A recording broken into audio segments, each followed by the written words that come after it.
में आज हमारे साथ जुड़ी हैं निधि सिंह, जो कि मनोविज्ञान प्राध्यापिका हैं और इसी के साथ साथ एक क्लिनिकल साइकोलॉजिस्ट है। तो बहुत बहुत स्वागत सबसे पहले आपका यहाँ पर। Thank you. जैसा मैंने कहा दर्शकों से कि आज के समय की ये ज़रूरत है कि हम इस विषय पर ज़रूर बात करें। तो सबसे पहले हमारे जहन में यही आता है कि आखिर पता कैसे करें कि किसी मनुष्य में, किसी भी इंसान में मानसिक गड़बड़ी आ रही है या हो रही है।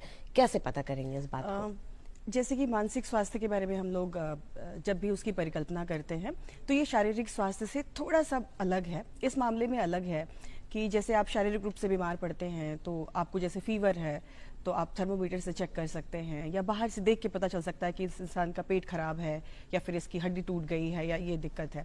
लेकिन जब हम मानसिक स्वास्थ्य की बात करते हैं और मेंटल इश्यूज़ की बात करते हैं तो ये चूँकि इसका संबंध आपकी मानसिक प्रक्रियाओं से है। आप किस तरीके से जो है वो अपने दिनचर्या को ठीक तरीके से कर पाते हैं, आपकी जो सामाजिक जिम्मेदारी है, आपकी जो प्रोफेशनल जिम्मेदारी है, आप उसका निर्वहन कर पाते हैं। जैसे मान लें कि मैं एक हाउसवाइफ हूँ तो मैं अपने घर के जो काम हैं उसको इफ़िशेंटली कर पा रही हूँ कि नहीं।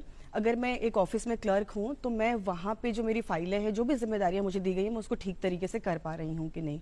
तो सबसे पहले दो इम्पॉर्टेंट चीज़ें हैं कि क्या मैं अपने डे टू डे लाइफ को ठीक तरीके से मैनेज कर पा रही हूँ, क्या मेरा सामाजिक और जो मेरा प्रोफेशनल जो मेरी जिम्मेदारियाँ हैं, व्यावसायिक जो मेरी जिम्मेदारियाँ हैं, क्या मैं उनका निर्वहन ठीक तरीके से कर पा रही हूँ। तो अगर इन दोनों चीज़ों में आपको लगता है कि कहीं पे भी कोई आपकी प्रोडक्टिविटी कम हुई है, पहले से परफॉर्मेंस आपकी उसकी गिरावट आई है, तो इससे पहचान सकते हैं। थोड़ा सा अगर इसको और डीप में अगर जाएं तो हम ये कह सकते हैं कि चूंकि मानसिक जो स्वास्थ्य है या जो मानसिक परेशानियां हैं वो हमें थर्मोमीटर से चेक नहीं कर सकेंगे। जैसे आप ये नहीं बता सकती हैं कि आप कितने किलोग्राम दुखी हैं या कितने ग्राम की एंजाइटी आपको हो रही है। तो इसको हम लोग इस तरीके से समझें कि हमारे सोचने के तरीके में, हमारे महसूस करने के तरीके में, यानी हमारा जो भावात्मक स्तर है और जो हमारा व्यवहारात्मक स्तर है कि हम जो व्यवहार कर रहे हैं उसमें कुछ साइन एंड सिम्टम्स है, उससे हम पहचान सकते हैं।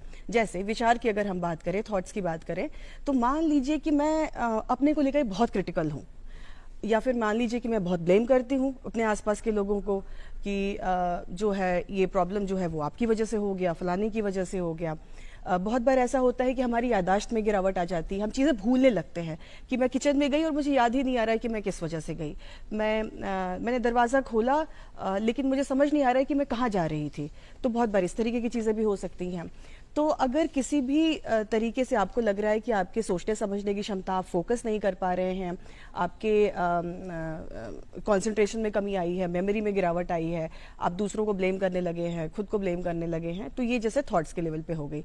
भावनात्मक स्तर पे अगर हम कहें कि आप बहुत दुखी रहने लगे हैं या आपको बहुत ज़्यादा खुशी महसूस हो रही है और उसका कोई कारण आपको नहीं समझ आ रहा है, आपको दूसरों का दुख दर्द देख के या कोई बता रहा है तो आपको फर्क नहीं पड़ रहा है, एक एपैथी की स्थिति है, ये भी हो सकती है। आपको बहुत अपराध बोध की भावना रहती है, आपको तुरंत गिल्ट हो जाता है, आपको बहुत शर्मिंदगी बात बात पे महसूस होने लगती है, या फिर आप बहुत ज़्यादा चीज़ों के लिए खुद को जिम्मेदार मानते हैं, आपको गुस्सा बहुत आता है, आपको चिड़चिड़ापन बहुत होता है। तो इस तरीके की जो चीज़ें हैं भावनात्मक स्तर पे उतार चढ़ाव जो है वो महसूस हो सकते हैं कि अगर एक तरफ आप बहुत दुखी हैं और कभी ऐसा भी हो सकता है कि बहुत आप खुश हैं, यानी कि मूड में जो है वो बहुत स्विंग्स जो है वो आ रहे हैं। अब व्यवहार पे आते हैं। जैसे अकेला आपने रहना शुरू कर दिया है, पहले जो चीज़ें आपको अच्छी लगती थी वो करना आपने बंद कर दिया है। जैसे मान लीजिए कि आपको शॉपिंग करना अच्छा लगता था, टीवी देखना अच्छा लगता था, या दोस्तों के साथ मिलना अच्छा लगता था, आप पेंटिंग करते थे, आपको पेंटिंग करना अच्छा लगता था और आपने बंद कर दिया है, आप एक्सरसाइज करने जाते थे, आपने वो बंद कर दिया है। तो व्यवहारात्मक अगर कोई भी बहुत स्टार्क चेंज है, बहुत ही मार्क्ड डिफरेंस आपको दिख रहा है कि जैसे आप पहले थे वैसे आप नहीं हैं, या आपको गुस्से में आप आउटबस्ट हो जा रहे हैं, तुरंत अब्यूसिव हो जा रहे हैं, आप गाली गलौज करना शुरू कर देते हैं, मारना पीटना शुरू कर देते हैं, ये चीज़ें जो है वो व्यवहारात्मक स्तर पर देखने को मिल सकती हैं। कई बार ऐसा भी होता है कि लोग अपने उम्र से कम या उम्र से ज़्यादा मैच्योर बिहेवियर दिखाना शुरू कर देते हैं। जैसे मान लीजिए कि मेरी उम्र 35 वर्ष की है और मैं 65 वर्ष की एक बुजुर्ग महिला की तरह व्यवहार करने लगूं, तो ये जो है वो नॉर्मल नहीं है। या फिर मान लीजिए मेरी उम्र 45 साल है और मैंने एक 15 साल की युवती के हिसाब से एक किशोर वय छात्रा के तरह मैंने व्यवहार करना शुरू कर दिया, तो ये जो चीज़ें हैं वो जो है वो हम कह सकते हैं। बच्चों में अगर देखें तो नाखून चबाने की समस्या हो सकती है। स्पोर्ट्स पर्सन को भी हम लोगों ने देखा है कई बार कि लास्ट ओवर लास्ट बॉल है तो वो नाखून चबा रहे हैं, या बहुत बार हेयर ट्विस्टिंग कर रहे हैं, लोग बाल पकड़ के ऐसे करना शुरू कर रहे हैं। बहुत बार आप देखेंगे कि वो स्क्रैचिंग कर रहे हैं, या कई बार लोग अपने आप को नुकसान पहुंचाने की भी कोशिश करते हैं, जैसे नस काटना और इस तरीके की जो चीज़ें हैं। तो अगर ये इस तरीके की समस्याएं देखने को मिल रही हैं तो हम कह सकते हैं। एक और चीज़ जो बहुत इंपॉर्टेंट है कि अनएक्सप्लेन्ड, यानी कि आपको रीजंस पता नहीं चल रहे हैं। हो सकता है कि आपने टेस्ट भी कर लिया हो, लेकिन समझ नहीं आ रहा है कि मेरे पेट में क्यों दर्द रहता है, कंधे में क्यों दर्द है, मेरी ये जो जॉ लाइन है वो हमेशा अकड़ी हुई क्यों रहती है, चेस्ट में हमेशा जो है वो टाइटनेस क्यों रहती है, मेरे कंधे जो है वो हमेशा पेन करते रहते हैं, पेट का खराब होना। जैसे यूजुअली स्टूडेंट्स को एग्जाम से पहले एग्जाम डायरिया या एग्जाम स्ट्रेस की वजह से पेट खराब होना होता है, क्योंकि हमारी बॉडी का जो सिस्टम इस तरीके से बना हुआ है कि जब भी हम ज़्यादा एंग्शियस होंगे तो हमारा पेट जो है वो बहुत सेंसिटिव है, तो पेट खराब हो जाएगा।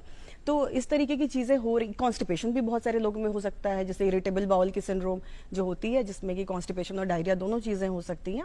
तो इस तरीके के पैटर्न्स जो है वो देखने को मिल सकते हैं। आप बहुत थके हुए महसूस करते हैं, आप सुबह उठे और उठने के बाद ब्रश करने के बाद आपको लग रहा है कि आप अपने आप को घसीट रहे हैं, आपको काम करने की इच्छा नहीं हो रही है, आपको बहुत थकान हो रही है, या फिर थोड़ा सा काम किया और आपको बहुत एग्जॉशन फील हो रहा है कि आप बहुत जल्दी एग्जॉस्टेड हो गए।